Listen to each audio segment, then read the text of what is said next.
नमस्कार दोस्तों, स्वागत है आपका मार्क माय आईपीओ में। दोस्तों, आज का यह वीडियो बहुत इंपॉर्टेंट होने वाला है क्योंकि हम इस वीडियो में आपको कुछ ऐसे सेक्टर्स बताने वाले हैं जो कि निफ्टी की तेज गिरावट में अपने आप को जिन्होंने संभाले रखा है या फिर वो कम गिरे हैं।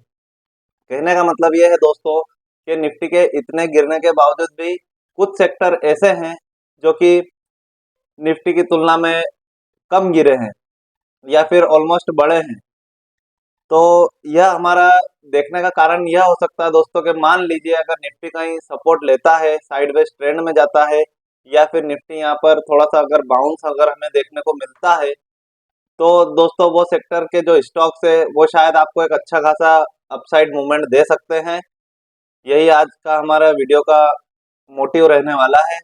तो चलिए बिना देरी करे पहले हम सेक्टर वाइज कंपैरिजन करेंगे निफ्टी से, निफ्टी को बेंचमार्क मानते हुए।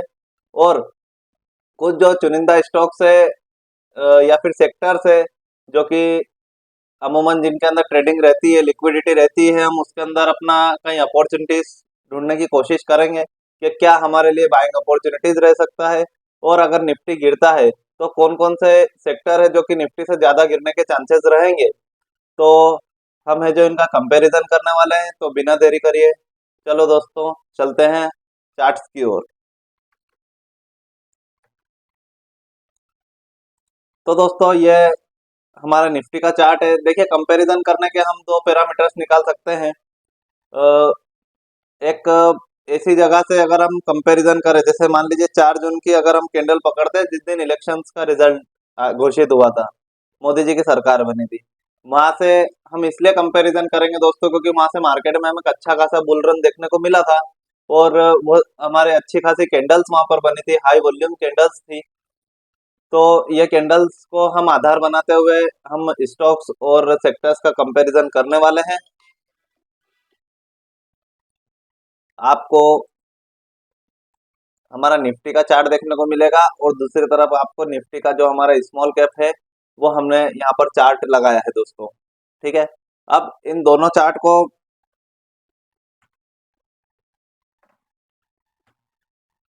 अब इन दोनों चार्ट का अगर हम कंपैरिजन करते हैं दोस्तों, तो जैसा हमने कहा निफ्टी का एक तरफ हमारा चार्ट परमानेंट लगा रहेगा, तो हम यहाँ से फिबोनाची रिट्रेसमेंट लगाते हैं कि जहां से निफ्टी भगा था वहां से अभी तक कितना वह गिर चुका है या फिर करेक्शन ले चुका है। तो आप निफ्टी मोटे मोटे तौर पर देखेंगे दोस्तों तो आपको लगभग लगभग 50% के अराउंड निफ्टी में करेक्शन देखने को मिलता है। वहीं अगर आप स्मॉल कैप की अगर हम बात करते हैं दोस्तों, तो इसको स्मॉल कैप 4 जून से लगा करके अभी तक जो हाई बनाया था वहां से अगर आप देखोगे तो निफ्टी का जो स्मॉल कैप 100 है, मतलब जो 100 स्मॉल कैप कंपनियां हैं जो इस सेक्टर्स में आती है, वह आपको यहाँ पर बुलिश देखने को मिल रही है। मतलब वो निफ्टी की तुलना में एक तरीके से कम गिरी है। मतलब आप कह सकते हो कि जो निफ्टी का जो स्मॉल कैप इंडेक्स है 100, वह निफ्टी से कम गिरा है दोस्तों। बड़ा नहीं है अलग बात है, लेकिन निफ्टी से कम गिरा है। ठीक है, यह इस प्रकार से हमें कंपैरिजन करना है। इसके बाद अगर हम देखते हैं रियल इस्टेट, रियल इस्टेट में अगर हम देखेंगे दोस्तों तो रियल इस्टेट का कंपैरिजन कर लेते हैं।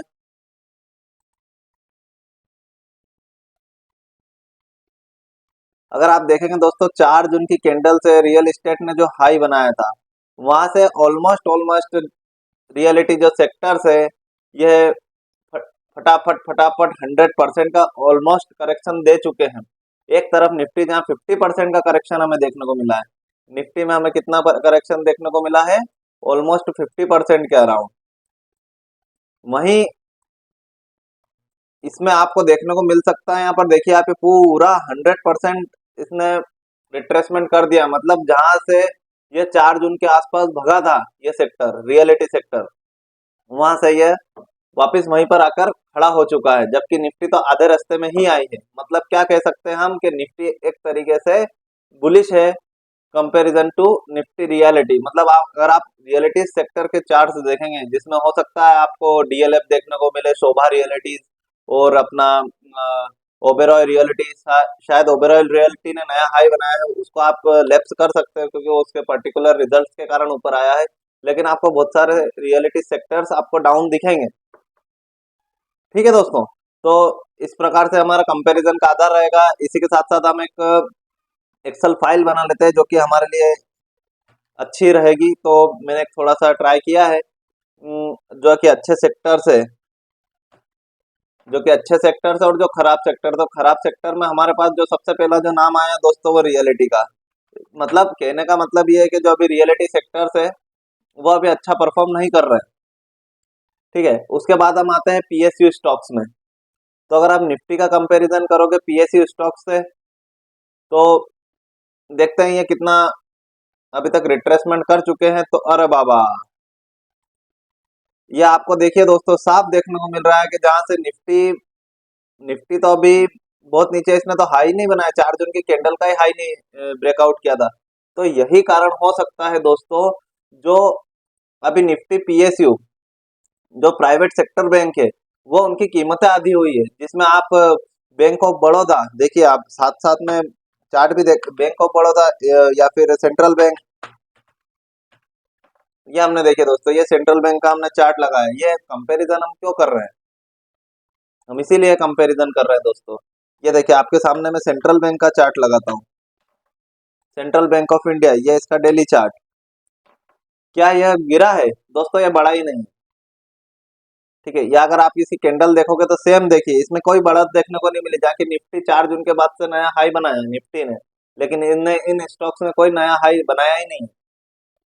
आप इसी के साथ में बैंक ऑफ महाराष्ट्र देख लीजिए, ये वो बैंक्स है जो कि मतलब इस सेक्टर्स में आते हैं। अब देखिए, अब 4 जून की कैंडल ये थी दोस्तों, इसकी जो 4 जून की कैंडल थी वो यहाँ थी। अभी इसने क्या करा है, 4 जून की कैंडल से ऑलरेडी डाउन है ये। मतलब आप क्या इसके अंदर शर्त लगाएंगे? नहीं लगा सकते हम लोग, क्योंकि अंडर परफॉर्म कर रहा है। तो इस प्रकार हमें सेक्टर का कंपैरिजन करना है, इसीलिए हमने आज ये वीडियो बनाने के लिए देखा है, इसकी और तरफ बढ़े हैं हम, ताकि आपको बता सके कि किन स्टॉक्स हमारे लिए अच्छे हो सकते हैं। खराब सेक्टर में हम पीएसयू बैंक्स। अब सिर्फ पीएसयू बैंक्स खराब है इसका मतलब ये नहीं है कि प्राइवेट बैंक भी खराब होंगे, है ना दोस्तों। प्राइवेट बैंक में एक सिर्फ अगर आप एक्सिस बैंक का चार्ट देखें, एक्सिस बैंक का चार्ट, तो ये देखिए 4 जून की कैंडल ये थी दोस्तों, ये 4 जून की कैंडल थी। इस 4 जून की कैंडल के बाद में अभी तक लो नहीं टूटा है। इसका मतलब क्या है? क्यों? क्योंकि पीएसयू बैंक ये प्राइवेट बैंक की कैटेगरी में आता है। तो इसी के साथ अब हम अभी क्या करने वाले हैं, पीएसयू बैंक तो देखा अभी हमने, अब पीएसयू के साथ में हम प्राइवेट सेक्टर के बैंक्स भी देखेंगे, देन फार्मा और आईटी वगैरह को हम अभी डिस्क्लोज करने वाले हैं। तो ये देखिए आप, और बाबा, ये हुई ना, ये स्टॉक्स भागे हैं दोस्तों, देखो फार्मा सेक्टर, निफ्टी 4 जून के बाद के हाई से दोस्तों, अगर आपको यहाँ से क्लियर दिखता है तो लगभग लगभग 50% का आपको करेक्शन देखने को मिला है। लेकिन वहीं अगर हम निफ्टी फार्मा इंडेक्स की बात करें दोस्तों, तो यह अभी 38% के अराउंड ही गिरी है, जबकि निफ्टी ऑलमोस्ट नीचे है। मतलब आप इस सेक्टर्स को क्या मान सकते हैं, आउट परफॉर्म। मतलब अभी जो है फार्मा सेक्टर का जो इंडेक्स है दोस्तों, ये आपको अच्छा परफॉर्म करते हुए देखा जा सकता है। हम यूं नहीं कह रहे हैं कि आप निफ्टी बढ़े और इसको खरीद लो। मतलब अगर कभी निफ्टी भागता है या फिर साइडवेज ट्रेंड में जाता है, या फिर अच्छा खासा साइडवेज ट्रेंड के बाद में अगर अपसाइड मूवमेंट अगर हमें निफ्टी में देखने को मिला, तो शायद ये जो फार्मा सेक्टर्स के जो स्टॉक्स है वो शायद आपको ज्यादा भुगते हुए दिखे। तो अभी हमने जो कैटेगरी जो डिसाइड करी है, उस हिसाब से दोस्तों हम जो अच्छे सेक्टर है उसमें हम फार्मा का नाम रखने वाले हैं, ताकि जो फार्मा स्टॉक्स है हम उन पे फोकस कर सकें। इसी के साथ साथ दोस्तों, अब बात आती है एमएनसी कंपनियों की, मल्टीनेशनल जो कंपनियां है। अभी इन कंपनियों का काम क्या है, ये देश में तो ट्रेड करती करती है, इनका जो बिजनेस मॉडल होता है वो मल्टीनेशनल के हिसाब से होता है, इसीलिए इनका एमएनसी सेक्टर में रखा गया। अभी आप देखेंगे तो इनका जो रिट्रेसमेंट है 4 जून से, ये भागे ऐसा नहीं है, लेकिन 4 जून के बाद में अगर आप देखेंगे तो 78% से ज्यादा रिट्रेसमेंट कर चुके हैं। अगर निफ्टी भागा तो मुझे नहीं लगता कि ये इतनी तेजी के साथ में भागी, क्योंकि इनका रिट्रेसमेंट जो है बहुत ज्यादा हो चुका है। ये निफ्टी जहाँ 50% का राउंड ट्रेड कर रही है, वहीं 78%, मतलब क्या है, ये निफ्टी से ज्यादा गिरे हैं, सीधा सीधा क्लियर है। अगर ये ज्यादा गिरे तो अवॉइड करना है ऐसे सेक्टर्स को। क्या करेंगे हम? अवॉइड। अगर हम अवॉइड करते हैं तो ये हमारे लिए अच्छा है। तो एक और खराब सेक्टर में हम क्या लिखने वाले हैं, एमएनसी। ठीक है। इसी के साथ साथ अब हम बात करते हैं मेटल सेक्टर। अभी आप देखोगे दोस्तों, टाटा स्टील, एनएमडीसी, अपना जिंदल स्टील, जेएसडब्ल्यू स्टील से कितने हाई मतलब रॉकेट की तरह भागे हैं। लेकिन उसके बाद क्या हुआ, मॉइल्स वगैरह हो गया। अभी आप देखोगे तो 4 जून की कैंडल का दोस्तों, इस कैंडल से ये भागे थे, डबल टॉप का पैटर्न बनाया। उस पैटर्न बनाने के बाद में अभी 78% से ज्यादा रिट्रेसमेंट कर चुके हैं। अगर निफ्टी में अगर तेजी आती दोस्तों, तो मुझे नहीं लगता है कि ये इतनी जल्दी आउट परफॉर्म करने वाले हैं। कुछ ना कुछ वजह होगी, ये साइडवेज रहेंगे, कुछ ना कुछ तो ऐसा रहेगा, क्योंकि अभी ये ज्यादा करेक्ट हो चुके हैं, है ना दोस्तों। तो एक बेयरिश सेक्टर में या फिर खराब सेक्टर में मेटल सेक्टर का भी नाम डालने वाले हैं। मतलब इनके स्टॉक्स में हमें सोच समझ के ट्रेड करना है।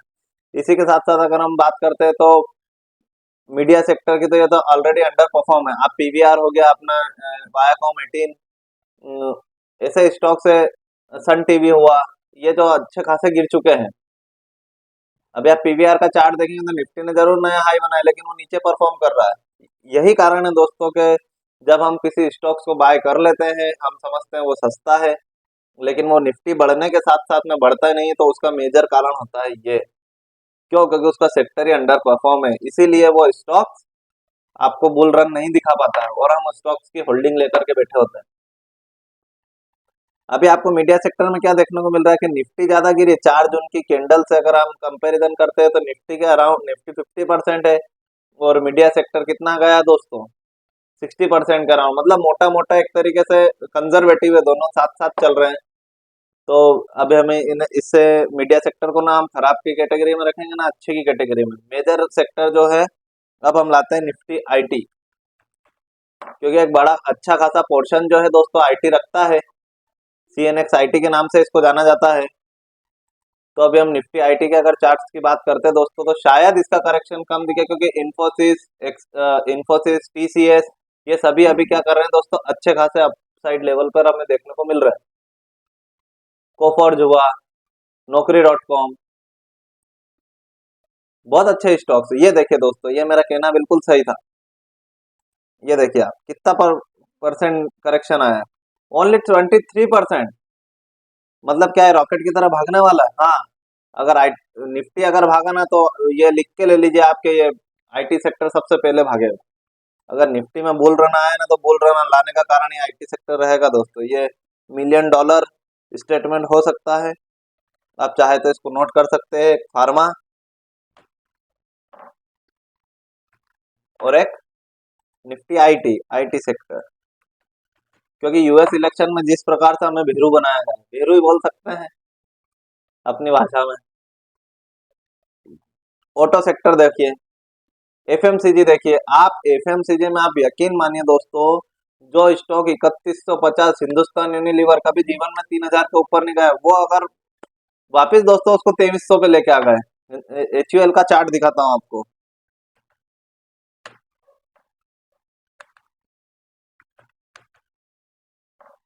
हिंदुस्तान यूनिलीवर का डेली चार्ट अगर आप देखेंगे, देखिए जो स्टॉक कभी जीवन में 3000 नहीं गया था, वो दोस्तों 3050 के आसपास से ऐसा गिरा है, ऐसा गिरा है कि वो गिरते ही गया है। अब ये क्या एकदम से क्या कंपनी के क्या पैरामीटर थोड़ी नहीं चेंज हो गए। एफएमसीजी को अगर आप 4 तारीख के फिर फिबोनाची लगा के अगर हम कंपैरिजन करेंगे, तो देखो लगभग लगभग 78% से ज्यादा रिट्रेसमेंट। मतलब क्या, ये इनके स्टॉक से ज्यादा गिरे। और अगर ये भगेगा तो सबसे पहले ये स्टॉक्स के अंदर तेजी तेजी नहीं आने वाली। ये हमें ऑलरेडी क्लियर एंड क्लियर देखने को मिल रहा है यहाँ पर। तो इस प्रकार से कंपैरिजन के आप अदर स्टॉक्स के भी इस प्रकार से कंपैरिजन कर सकते हैं। और अगर आपको नहीं समझ में आता, तो उसके लिए हम बैठे तो हैं। ऑटो सेक्टर की बात करते हैं। ऑटो सेक्टर में आप देखोगे तो टाटा मोटर्स कितना गिर चुका है। क्यों गिरा होगा? शायद उसका इंडेक्स गिरा हुआ होगा। अभी देखिए चार्ट लोड होगा तो अभी आपके सामने दूध का दूध और पानी का पानी हो जाएगा। चार्ट लोड हो जाए जरा। कुछ आज संडे है तो ये लोग भी फंडे बनाते हैं। ठीक है,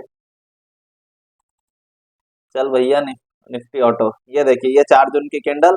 अगर अब हम यहाँ से इसका फिबोनाची रिट्रेसमेंट चेक करेंगे अगर,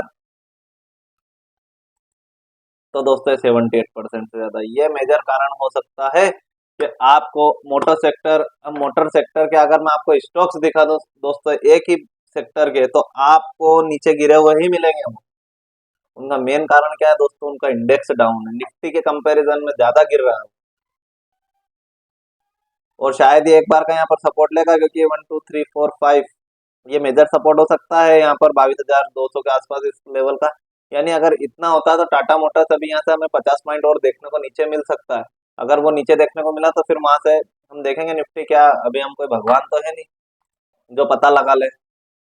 अगर भगवान होते और पता होता कि मार्केट ऊपर जाने वाला है तो आज ये हम कहाँ के कहाँ पहुंच गए होते।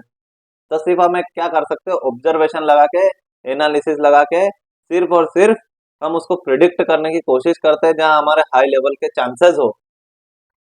उसके लिए हम ये सारे इंडिकेटर्स हो गए, पैरामीटर्स, तुलना करना, ये करना, वो करना, है ना, ये सारी चीजें इसलिए अपनाई जाती है। निफ्टी कोई ऐसा नहीं है कि हमने कह दिया तो वही होगा, ऐसा हो जाता तो फिर क्या था। फिर निफ्टी, अभी फिर निफ्टी देख लेते हैं। आरईसी बीएफसी खूब भग गए, फिर निफ्टी के क्या हाल है, वो भी नीचे आ गए हैं। फिर निफ्टी का चार्ट लो, इसके बाद जो भी सेक्टर्स बचे जिनको आपको लगता था, आप इस प्रकार से कंपैरिजन कर सकते हैं और देख सकते हैं कि कौन से स्टॉक्स में किस प्रकार की तेजी थी। वो क्योंकि दोस्तों क्या होता है कि अगर निफ्टी भागी और अगर आपने शायद पीएसयू बैंक का कोई सा बैंक खरीद रखा है, चाहे वो बंधन बैंक हो, बंधन बैंक प्राइवेट बैंक की कैटेगरी में आता है, ठीक है, बैंक ऑफ बड़ौदा हो गया, सेंट्रल बैंक हो गया, यूको बैंक हो गया, ऐसे बैंक, तो आप खुद आइडेंटिफाई कर पाएंगे कि यार मेरा स्टॉक्स तो भगना ही नहीं था, मैं तो यूं ही उसके अंदर पोजीशन, इससे बढ़िया तो मुझे एसबीआई लेना था, इससे बढ़िया मुझे एक्सिस बैंक ऑफर कर लेना था, क्योंकि वो इस प्रकार के गिरे ही नहीं है। देखिए अभी फिर निफ्टी अगर हम 4 जून की कैंडल से अगर इसका कंपैरिजन करें दोस्तों, तो ये कम गिरा है, ये कम गिरा है। अब कम गिरने का कारण क्या हो सकता है? क्योंकि बजाज फाइनेंस या फिर फिनसर्व ने नया हाई बनाया, इसके अंदर आरईसी पीएफसी जैसे स्टॉक्स है जो कि इसको मजबूत बना रहे हैं, ये अभी निफ्टी से भी कम गिरा है। तो मतलब आप कह सकते हैं दोस्तों कि अगर ये निफ्टी अगर भागा तो शायद फाइनेंस वाले स्टॉक्स पहले भागेंगे। तो ये इस प्रकार से आप कंपैरिजन कर सकते हो और एक अच्छे खासे स्टॉक्स की आप लिस्ट बना सकते हो जिनके अंदर आपको बाइंग करना है। क्योंकि इस गिरते बाजार में कुछ स्टॉक्स ऐसे भी है दोस्तों जो कमाने का मौका दे रहे हैं, लेकिन वो पता तो होना चाहिए। अभी लोगों का सेंटीमेंट क्या हुआ, टाटा मोटर्स 1200 रुपए जाकर के 800 रुपए आ गया, चलो चलो ले लो, 400 रुपए सस्ता हो गया, है ना। तो ऐसा नहीं होता है, अभी हमारे टारगेट के हिसाब से टाटा मोटर्स 500 रुपए में मिलेगा, पर वो आ जाता तो अच्छी बात है। अब हमने कह दिया इसका मतलब थोड़ी नहीं कि आज ही आ जाए। तो दोस्तों आप इस प्रकार से एनालिसिस कर सकते हो। ये जो सेक्टर्स है अभी, जैसे ये जो सेक्टर्स निकाले हमने, 2 सेक्टर्स देखे, फार्मा और आईटी। अभी मैं आपको इनके पर्टिकुलर चार्ट बताता हूँ। टीसीएस, आप खुद आपको दिख जाएगा कि यार हाँ यार ये स्टॉक्स ऐसे जो कम गिरे। अभी आप देखो निफ्टी गिर रही है, लेकिन टीसीएस के स्टॉक्स ने क्या करा है, टीसीएस के स्टॉक्स यहाँ से अपसाइड मूवमेंट मार दिया। टेक महिंद्रा, टेक महिंद्रा का चार्ट देखिए, मतलब आपको नीचे की साइड में डिप देखने को ही नहीं मिली टेक महिंद्रा में। तो इन्फोसिस, अब ये क्यों है दोस्तों? अभी इस गिरते बाजार में देखो, मैंने बिना देखे ही आपको इतने सारे स्टॉक्स बता दिए जो मतलब इस गिरते बाजार में भी अपसाइड जा रहे हैं। अब वो क्यों जा रहे हैं दोस्तों? तो वो कंपैरिजन मायने रखता है। फार्मा सेक्टर हमने देखा, फार्मा सेक्टर के stock Ipca lab, doctor Reddy. अभी आप इप्का लैब देखेंगे तो देखना गिरा है क्या, इतना नहीं गिरा है। लुपिन,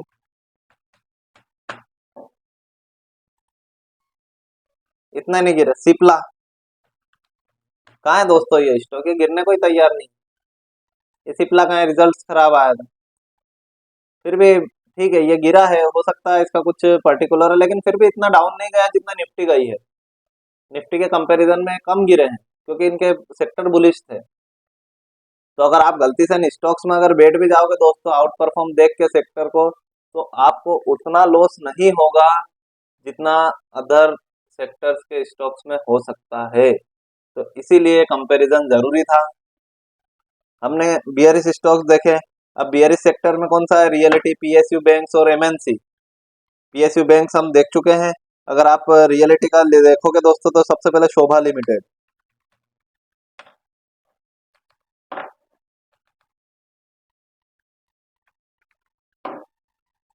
शोभा लिमिटेड। क्या ये निफ्टी के कंपैरिजन में ज्यादा गिरा है? देखिए आप, ये 4 जून के लो पे रिटेस्ट कर रहा है ना। शोभा लिमिटेड, डीएलएफ, ये हम क्यों बता रहे हैं दोस्तों आपको, क्योंकि अभी हमने देखा नहीं था, लेकिन आपको यहाँ पर क्लियर दिख रहा है कि ये स्टॉक्स ने आउट परफॉर्मेंस दिया ही नहीं है, निफ्टी के साथ साथ गिर गए हैं। ये क्यों गिरे? क्योंकि उनके सेक्टर अंडर परफॉर्म थे। तो अब जाके दोस्तों आपको समझ में आया कि क्यों अच्छे सेक्टर अच्छे हैं और क्यों खराब सेक्टर खराब हैं। तो अभी हमें पैसा किधर लगा सकते हैं? इन सेक्टर्स में हम अच्छी अपॉर्चुनिटी को फाइंड कर सकते हैं, जिसमें आप एक और स्टॉक, एक और सेक्टर आप यहाँ पर जोड़ सकते हैं, फिन निफ्टी। आप फिन निफ्टी जाइए, सेक्टर में देखिए 22 से 23 स्टॉक्स है इस सेक्टर में। तो आप खुद से भी कुछ स्टडी कर सकते हैं। और अगर आपको वीडियो अच्छा लगा हो दोस्तों तो लाइक करें, सब्सक्राइब करें। और अगर आप क्रिप्टो में ट्रेडिंग करना चाहते हैं तो हमने एक्सनेस का अकाउंट की लिंक शेयर कर रखी है, आप जाकर के वहाँ अकाउंट ओपन कर सकते हैं। सपोर्ट हम प्रोवाइड करेंगे आप लोगों को। आपको निफ्टी, बैंक निफ्टी और नेचुरल गैस में ट्रेड करना है, कैसे करना है, अगर आपको नहीं आता तो हम बताएंगे। आप किस हिसाब से ट्रेड कर सकते हैं, उसके लिए आप हमारा पुराना वाला वीडियो देख सकते हो, जिसमें आपको ये देखने को मिलेगा कि नेचुरल गैस में ट्रेड करना जरूरी क्यों है, क्यों हम उस पर बार बार रोज पे रोज फोकस कर रहे हैं। ठीक है दोस्तों, तो बाय बाय।